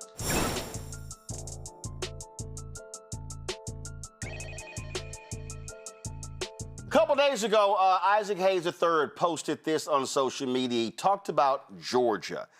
He said eligible Black Georgians did not vote. 2018, in the governor's race, it was decided by 54,723 votes. In 2022, the governor's race was decided by 191,581 votes. That means anywhere from 900,000 to 1.1 million African Americans did not vote in Georgia. Now, why is that important? Because 3 state Supreme Court seats are up for re-election on May 19th. 2 of the races are contested. Earlier this week, I talked to Miracle Rankin, the former president of the Georgia Association of Black Women Attorneys, who's running against sitting Justice Charlie Bethel. In the other contested race, former state senator Jen Jordan is running against incumbent Justice Sarah Hawkins Warren. Now, an incumbent has not lost a race in 100 years. Now, you may say, why? Well, because Georgia has this weird quirk that if a Supreme Court justice resigns, the election is canceled. It's the dumbest thing I've ever heard in my life. And so Jen joins us right now. Jen, glad to have you here. I wanted to show that graphic right there because I've been laying out this GOP war with Black America. I've been talking about the targeting of Black voters. We see what's happening with congressional seats, and they're going to go for state senate, state rep, county commissioner, all the way down. And the reality is, look, you want to appeal to all voters, but if there's a massive Black turnout come May 19th, we saw with the Public Service Commission where 2 Democrats won. That means that you and Miracle, y'all win. Absolutely. And to be quite frank, we have seen that. It's been unprecedented to this point, I have to tell you. Each day I check the numbers, it's been 34 to 35% Black voter turnout. And Democrats as a whole have been running about 10% over Republican turnout. And usually it's the opposite. So usually Democrats are about 45% and then Republicans are about 55%. So right now we have just been crushing it. And it is because of Black voter turnout and people really understanding what's at stake in this election. And I think obviously the Supreme Court has helped us, unfortunately, by their decision in the Calif case last week, and when they basically just gutted the Voting Rights Act that is going to impact every single voter in the state, but more significantly, every Black voter in the state. And I want to stay right there because you said the Supreme Court decision, and I have been yelling and screaming for more than 20 years that people need to understand that there are state Supreme Courts. And the reality is that state Supreme Courts can also stop a lot of this crazy stuff that is happening because they have the final authority. The federal Supreme Court does not rule on everything. There's a thing called states' rights. And so when you have a more progressive state Supreme Court, we saw just what happened in Wisconsin. It's now 5-2. Granted, they're partisan. North Carolina, they're partisan. Georgia, nonpartisan. But the reality is it has been a largely a conservative Supreme Court in Georgia issuing those rulings. Y'all two win, you begin to change the balance of power on the state Supreme Court. Absolutely. So look, and in Wisconsin, you know, and I'll correct you, it's actually a nonpartisan race just like Georgia. And they have it in the spring too. So yeah, now I remember it was right. I'm sorry. I meant to do this here. I meant to say it was. I meant to do this here. It was nonpartisan, but it was clear where the money was, who they were appealing to in that particular state. Go ahead. No, but that's what we're trying to do here too, to be quite frank, because for so long people have not challenged the incumbents. Everybody's been like, oh, well, we're just going to act like we're impartial and look, we're so fair and don't worry about it. But the issues are too important. And right now with the U.S. Supreme Court basically gutting fundamental rights left and right, and those decisions now coming back down to the state Supreme Courts, and in particular in Georgia, whether you're talking about the fundamental rights with respect to do women have autonomy over their bodies, whether you're talking about voting rights, right? And election challenges, all of that is going to go up to the state Supreme Court. And so, we used to run to the federal courts to protect our rights, especially in the southern states, right? That was where we could go. We cannot go there anymore. And so now it is so incredibly important for people to understand that who sits on these state Supreme Courts really are going to impact their everyday lives, what the state looks like, and what rights that they're actually going to be able to enjoy now and going forward. A lot of folks, when we talk about Georgia, they spend so much time there in Atlanta. Totally understand Fulton County.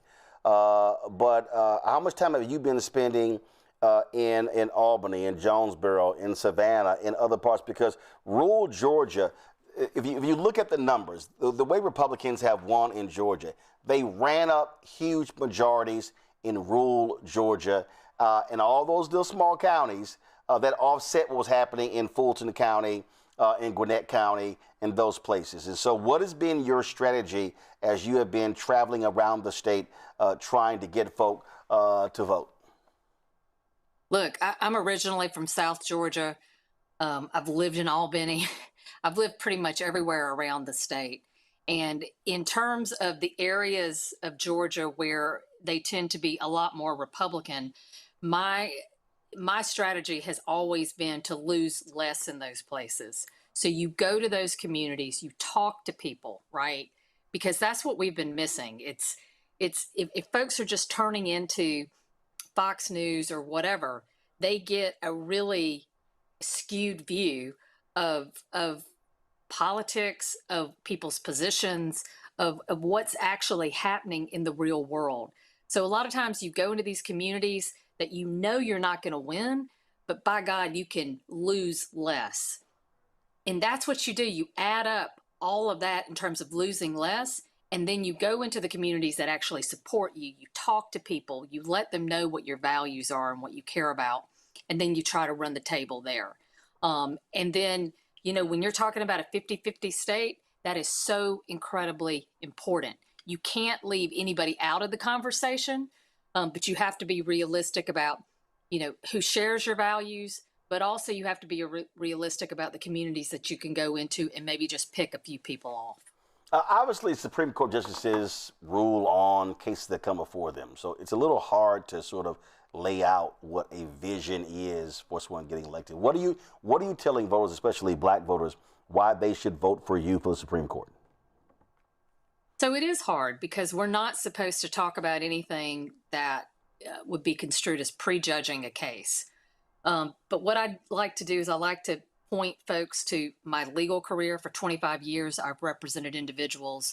I've sued the state a number of times, and including the current governor. I've sued the Georgia Department of Corrections. You know, when there's overreach and they hurt people, then they need to be called on the carpet, right? And that's what I've done in my career. And then as a state senator, I've really, you know, I've been in the fight for a while. But, you know, I try to point to kind of past, but also to talk about what my values are, because I may not be able to tell you how I'm going to rule on something, but I can tell you that I believe that women have a fundamental right to make decisions about their body. I have a core belief in terms of voting rights, in that anyone who is legally able to cast a ballot should be able to. And so when you talk about that with folks and tell them what your personal beliefs are, understanding that that's not about prejudging a case, then they get a better sense of who you are and what kind of justice you're going to be on the Supreme Court. Absolutely. So early voting is happening right now. The 15th. Ends May 15th. That's right. It's going. And look, turnout's been incredible. Like I said, I check it every day.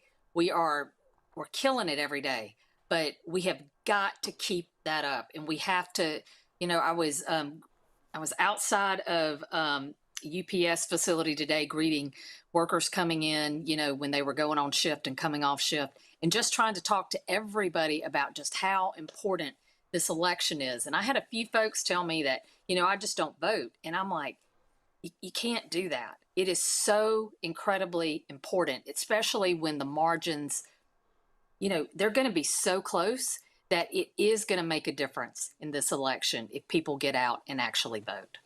Absolutely. All right, folks. Jean Jordan, folks, this is how you can reach her. Pull the graphic up, please. Pull the graphic up. Thank you. Nope. The graphic how to reach her. The graphic how to reach her. It's right there in your graphic box. No, that's my iPad. Okay. All right. Okay. Thank you. That's how you can reach her. My God. All right. So Facebook, Instagram, and for the website, now come to my iPad now. This is her website. Folks, go to the website, JEN4Georgia.com. Folks, I'm telling you, Supreme Court races are critically important, and I need black folks. I do not want 50, 55, 60% turnout. It needs to be 70, 80, 90. I keep saying overwhelm the ballot box. That's what we must do. Jen, we appreciate it. Thanks a lot. Thank you so much. All right, good luck. Let's go back to my panel here. We cannot express enough, I'll start with you, Greg, that people have got to understand. They got to understand Supreme Court races. We just can't act, it's no big deal. These are the folks who are the final arbiters of the law in the state. We are seeing on the federal level what happens when you get those type of justices. Georgia, black folks in Georgia should be crashing the polls. Absolutely. And this is the beautiful thing about it. This isn't a democracy. I wish we would stop saying that. Because I think when we say that, we mean something different. If you look at the history of the word democracy, going all the way back to the Greeks, you will find that it's not as useful a term as people, I think it is. But what we're really talking about is what you said earlier, Roland. We're talking about power. How do we get to 218, as you said, when you talk about the federal legislature? And in the case of the states, the state constitutions are the authority that white nationalists seize on when it's to their benefit. And when it's not to their benefit, they switch to the federal courts. And in Georgia is absolutely a test case in this. We know that it was the Georgia Supreme Court, I think it was a 6-3 ruling, that backed blocking the ability of the state to go after Bozo, Donald John Trump, for his white nationalist attempt to overthrow the results of the 2020 election in Georgia. We know that. This goes back and forth. I bring this up for this reason. We've seen that Eric Holder and the Democracy Defenders Program, part of the Redistricting Commission, has endorsed these candidates, Rankin and Jordan. We see that those who want to enshrine or to reinforce a woman's right to choose what to do with her body have endorsed them as well.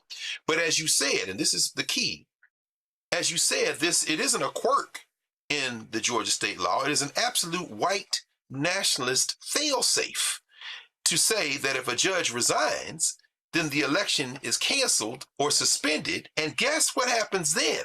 The seat does not go vacant. The governor gets to replace the person. So what they've said is, if you Negroes do show up and vote, we will then resign and say that the governor can appoint an replacement. We've seen this. Justice Keith Blackwell announced in February, it was 2021, that he would resign in November, weeks before his term was due to end.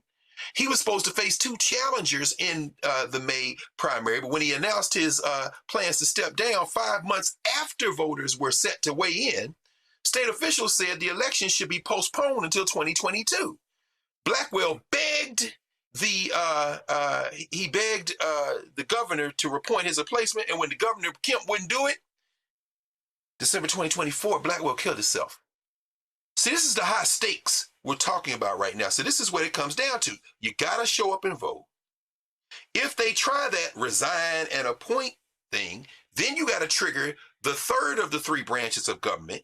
You got to get the lawyers lined up. And by the way, both Rankin and Jordan have sued to keep sealed an inquiry at the Judicial Qualifications Committee in Georgia. It's unclear why, because the records are sealed, but we do know that that quote-unquote ethics investigation committee in the past has been up to some hijinks with candidates that ostensibly they wouldn't like as white nationalists. But you got to vote to trigger the other chicanery so that the lawyers have to get off the bench. And then, of course, the governor of Georgia, we're coming for you, baby, because governors, senators, all those statewide offices, as we saw the Public Utilities Commission, they are not gerrymandered. The governor might get off the bench. I really do think, Roland, that what they are doing at this juncture, in this desperation, they are pushing this to a point where people will get out and vote, if for no other reason than people generally don't like, unless you're a white nationalist, they don't like the question of being unfair. And this Georgia Supreme Court election is pivotal. I think, do you know, I think it's 8 of 9 on the current court are selected by white nationalist voters or governor appointments. So these 2 seats won't flip it, but it'll get it closer to being flipped. Absolutely. I'm going to have that for you. Zipporah, go ahead. We know that the Supreme Court is super important when you look at disparities and how the judges may not write the laws, but they decide how those laws really affect real people.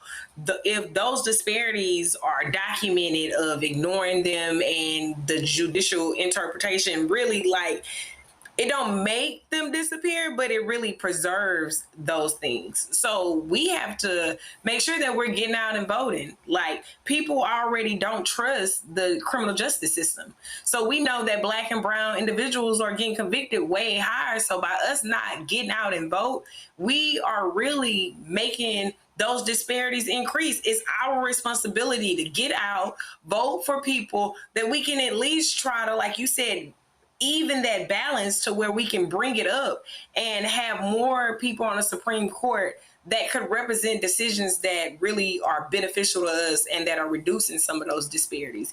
We can't change the laws without having the right people in place. And we can't have the right people in place without our people that are registered to vote. 1.1 million of you did not vote. You got to get out there and vote. You got to get out there and understand that these courts are being stacked. They're playing dirty games, using tricky words, tricky things just to get the right people in place so that your rights are study trampled over, study not being upheld the way they should be. So we got to get out and vote. We got to educate people, and we got to understand that these Supreme Court justices, we wouldn't be in the position that we are in if we had more Supreme Court justices because people got out and voted in the primaries. And to Greg's points, yes, 8 of the 9 Supreme Court justices were appointed by a Republican governor. That's how they've been able to control, because they do not want elections. Cameron. Yeah, this is also about, for this election, especially in Georgia, where there's going to be top of the ticket governor's race, there's an attorney general's race, the Senate, and so forth. We can't let people just say, oh, I only care about the governor, maybe U.S. Senate, but they need to be voting down ballot. And one thing you hear often when we're on the ground is like, oh, it's no same, one difference or the other. We need to fight back against that ignorance. We need to fight back against that. Like, I'm not here to say the Democratic Party is perfect, but there is a clear differentiation between one party that is literally trying to take us back to Jim Crow and beyond, one party that is clearly trying to disenfranchise, one party that is doing everything it can to kick people off the rolls, and one party that at least is giving some lip service and giving some focus to try to at least represent us and represent people in the right way. So I think we have a fight against us. And I love the fact that, again, Roland, we're calling out, we need high Black voter turnout, especially in a state like Georgia. Definitely we need to juice those numbers in Metro Atlanta, but in the Macons, in the Columbuses, in the Savannahs, all throughout, Black voters everywhere would need to come out. And the biggest thing also, in addition to knowing your status and really checking to make sure you're still on the rolls and make sure you're still registered, we can't be intimidated by the ICE and all the other tactics that we know they're going to pull out, all the tricks they're going to pull out to try to intimidate us. Like, this is something that is going to look akin to the 60s and 50s and so forth, where they're going to try to set up in intimidation tactics throughout the country. So this is something where voting is our last choice. It's our last choice. And we have to impress that upon every single person. Every single person. I don't care what the excuse is. Well, I think it's nuts when somebody says, "Oh, I don't vote," because guess what? Politics is doing you. Folks, this news dropped yesterday. Charlotte Mayor Vi Lyles, 6 months after she won re-election, says she's going to resign in June. She'll be resigning on June 30th. She did not give a reason. She's the city's second longest mayor. She won a 5th term in November. Not sure why. She's 73 years old. Not sure if it's about health. According to this story here, Lyles has only attended 2 city council zoning meetings in the last 18 months. And so some people have questioned what's going on. Again, her resignation will be effective on June 30th. And so longtime Charlotte Mayor longtime Charlotte Mayor Vi Lyles resigning as mayor, and of course be effective on June 30th. Time for Black Star Network headlines with Brittany Noble. An Atlanta judge says the Justice Department can keep election ballots from the 2020 election that were seized during an FBI search in January. Wednesday's ruling represents a rare victory for President Donald Trump's administration, which is pursuing claims of widespread voter fraud, despite those claims being widely discredited. Judge J.P. Booley rejected Fulton County's request for the return of the original copies of the seized materials. As a result of this ruling, the FBI will keep more than 600 boxes of 2020 ballots while it investigates whether election records were improperly retained or if residents of Fulton County, which includes most of Atlanta, were denied a fair election. Lawyers for Fulton County argued that the FBI's search of the county's election hub was based on faulty and discredited evidence and violated constitutional protections. In Northeast Houston, residents say bulldozers are tearing through what they believe is the final resting place of 30 to 40 black souls, many believed to be connected to formerly enslaved people who came from Virginia. This month, bulldozers have been clearing land in the Rosewood Estates area. That's now the Glenwood Manor subdivision.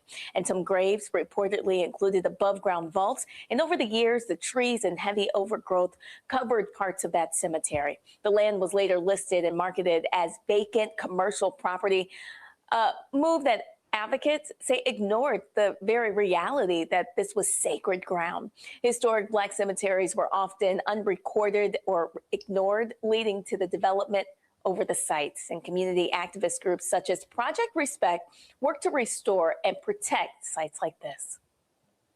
A new study reveals that ethnic studies courses can significantly enhance student success, particularly for Black and Latino students. Published in the American Educational Research Journal, the research followed over 24,000 students in the San Francisco Unified School District from 2008 to 2023.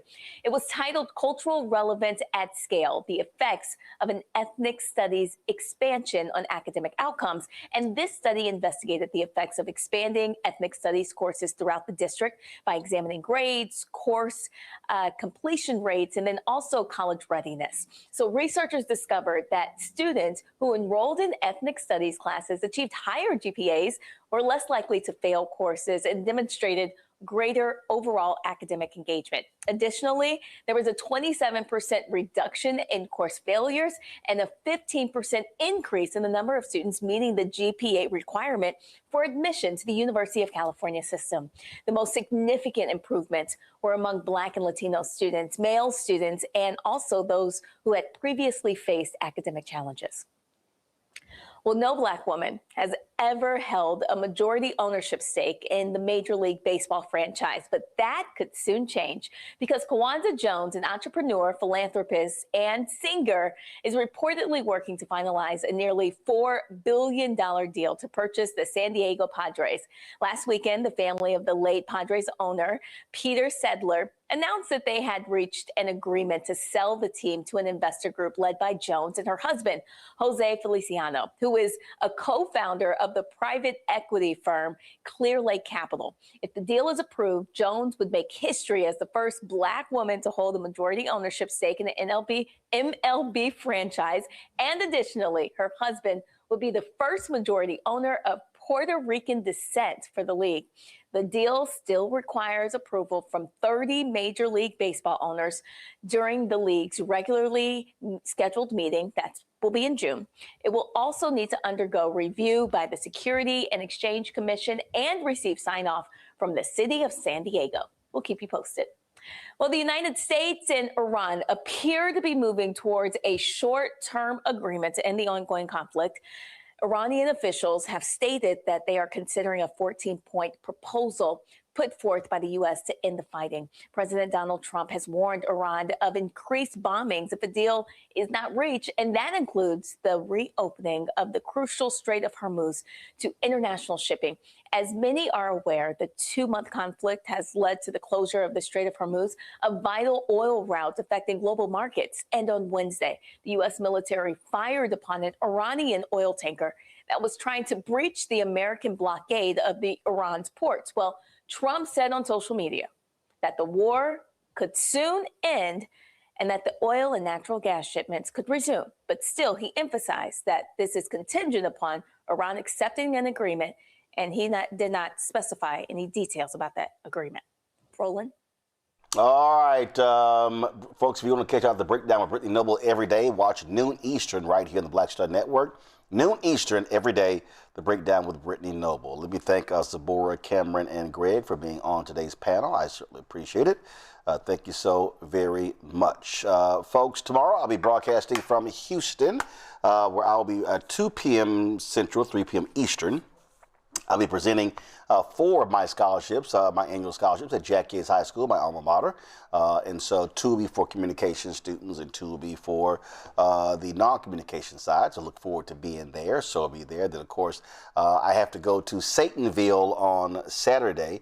My niece has graduated from the University of Texas Law School. So I will be there, y'all know. And yes, I plan on wearing a maroon. I would be wearing something maroon to the graduation, so I guarantee you that is going to happen. So y'all know how I feel about. Austin was my first place where I worked out of college, and it was always great because Texas A&M was kicking the Longhorns' ass, and so it was a joyous occasion for me. So I'll be there for her law school graduation on Saturday. All right, y'all. Be sure to do this here. Support the work that we do. Join our Bring the Funk fan club. Listen, we're out here doing the work, talking about this war, the GOP war on Black America, empowering people, educating people. And listen, I'm telling you right now, it ain't even a conversation. There's nobody else in Black-owned media doing what we're doing. I know a bunch of y'all was sitting here posting clips of Rachel Maddow, who all of a sudden folks talked about the impact on Black folks. And I'm sitting there going, even Rachel Maddow ain't doing what we're doing with the number of guests that we have talking about what's happening on the ground. So this is why Black-owned media matters. This is why we can't get so caught up in being so happy when mainstream media decides to cover Black people, because we cover Black people every day, 365, 7 days a week. So support the work that we do. Join our Bring the Funk fan club. We're at $47,000. Let's get to 50,000. Let's get higher than that. If you want to contribute via Cash App, use a Stripe QR code. You see it right here. It's also for credit cards, checks, and money order. Make it payable to Roland Martin Unfiltered, P.O. Box 571996, Washington, D.C. 20037-0196. I know y'all, I see y'all, some of y'all saying, oh, no, Roland, Rachel, good people. I didn't say she wasn't good people. What I said was she is not covering the GOP's war on Black America as in-depth as we are. We've been doing it every single day. We didn't do it one night. Check yourself. PayPal, R Martin Unfiltered, Venmo, RM Unfiltered, Zelle, Roland at RolandSMartin.com, Roland at RolandMartinUnfiltered.com. Download the Black Star Network app, Apple phone, Android phone, Apple TV, Android TV, Roku, Amazon Fire TV, Samsung Smart TV. If you want to get our Roland Martin Unfiltered swag, do me a favor, go to shopblackstarnetwork.com, shopblackstarnetwork.com for our t-shirts, our hoodies, wall art, mugs, you name it, we got it. Also, support the Black-owned businesses that we have on our marketplace. Every product that you see on this table in our studio, these are Black-owned companies. And so they've got dresses, we've got stuff for folk who work in the medical field, dolls, crossword puzzles, backpacks, skin care for men, for women. We've got watches, jewelry, you name it. Just go to shopblackstarnetwork.com, go to our marketplace, and you can peruse all of these products. And again, these are all Black-owned companies. We keep talking about Buy Black. We make it a lot easy for y'all to do so. So go to shopblackstarnetwork.com. Download the app fan base. Follow me at Roland S. Martin. Listen, right wings owning social media. We got to be owning our own media as well. So download the app fan base. And of course, that's it. I'm going to see y'all tomorrow right here. Roland Martin Unfiltered on the Black Star Network.